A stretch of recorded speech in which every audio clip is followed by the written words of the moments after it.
Hello, today I will be doing a tutorial on how to do a FieldShield database masking job. As you can see, we already have our DC map or our data class map. And if you need help getting to this point, we do have some YouTube videos that walk you through getting here. Taking another brief look here at our DC map, we can see everything that has been matched upon. So you can see here customer first name, last name.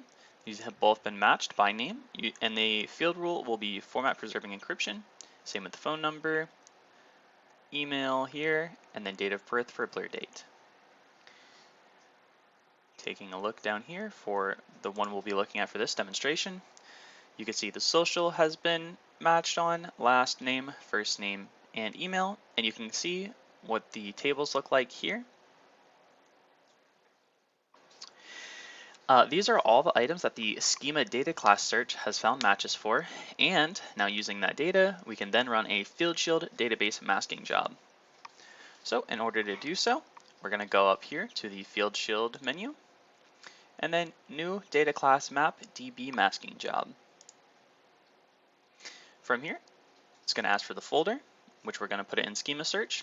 The subfolder name, we're just going to leave this as default. Comments if you'd like. We can generate a flow diagram if we'd like as well, just to visually see what's happening. And for the output, you can either choose different, same, or flat files. And for this example, we're going to be using flat files. Here, you can choose a separator. We're going to leave everything as default, and we're going to click Next. Here in the data class filter, we can select the data classes we would like to use with this job.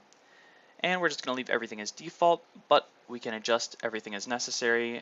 An example, you can untick or tick, select none, or select all. We're going to go ahead and hit Next. And for our data sources, again with the same thing, we can select the data sources on an individual basis like this, or we can select none and select all. We're just going to leave everything selected, and we're going to go ahead and click Finish. Alright, as you can see in the bottom right, the job is now running, and I'll get back with you when the job's finished. And just like that, the job is done.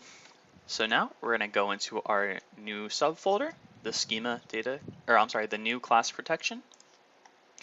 And here you can see we have a bunch of SCL files and a .batch file. So taking a look at the batch file, you can see that all that this is going to do is just run every single one of these .scl files. For now, we're just going to take a look at one of these SCL files just to show you what's going on. So we're going to look at our GE people. And here, without getting too complicated, you can see that there is an in file, taking in parameters, a process, and some fields. And then in the out file, same thing. We have a process and more fields. And as you can see, everything that was matched upon is going to use this format preserving encryption. So as I said, it's going to be social security, last name, first name, and email. Moving on, we're going to go ahead and just run all of this together. So we're going to go over to the batch file, we're going to right click, and we're going to run as a batch program. And we're going to go ahead and just let that do its thing.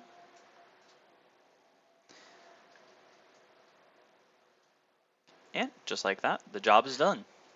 So if you wanted to run each of these individually, you can. You just go over to the .scl file, you would right click, run as, and an IRI job. All right, taking a look at the out file for the GE people that we're using.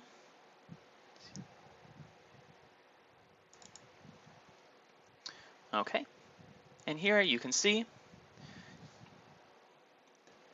the format preserving encryption. And just to give you an example of what it looked like before, we'll go back to our DC map, and here you can preview what it looked like. So, social, last name, first name, and going back over to our out file, you can see our socials are different, our last name, first name is different, and our email is different, because they all got the format preserving encryption rule applied. So with that being said, you have just completed your very first FieldShield database masking job.